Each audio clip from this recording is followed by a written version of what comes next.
আজকে আছি রোজভেলট আইল্যান্ডে। এত সুন্দর একটা পরিবেশ, একদম বলা যায় রিল্যাক্সেশনের জন্য perfect place in new York city.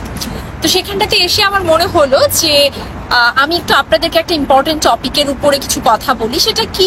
Horror film. Oh my god, megastar Shakib খানের ক্যারিয়ারে এরকম একটা সিনেমা যেটা পুরোপুরি মানে একজনের মাস্টার প্ল্যান, মেগাস্টার শাকিব খানকে মাইনাস ফর্মুলাতে রাখা, সবকিছু মিলিয়ে একটা গুটিবাজি প্ল্যান যে সাজিয়েছিল সেটা মোটামুটি তারা সাকসেস হয়েছে। কিন্তু শাকিব খান তার স্টারডম এবং শাকিবিয়ানদের পাওয়ার সবটা মিলিয়ে সততার সাথে সেটা উতরে গেছে। তারা কোনো ক্ষতি আসলে করতে পারেনি যেরকমটা চেয়েছিল।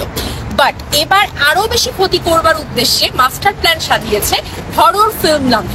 মানে এই যে হরর, মানে অন্ধকারের মধ্যে শাকিব খানকে তলিয়ে ফেলার একটা মাস্টার প্ল্যান।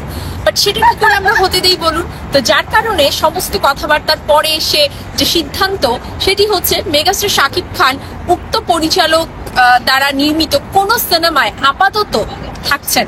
তার মানে হরর ফিল্মটা কিন্তু হচ্ছে না। তাই তার চাপাবাজি বা কোনো প্রকার কথাতে আপনারা বিভ্রান্ত হবেন না।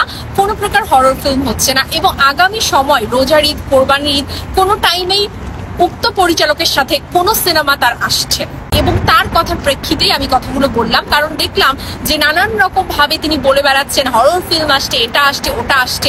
আসলে শাকিব খানের নাম ছাড়া তো কোনো রকম ভিউজ হয় না বা কোনো প্রকার কথা বলাই যায় না। ঢোকটা গিলতে গেলেও শাকিব খানের নামটাই লাগে। আবার সেই শাকিব খানের সাথেই গুটিবাজি করার জন্য তারা প্রস্তুতি নিয়েই থাকে। তো এই হচ্ছে হিপোক্রেটদের অবস্থা।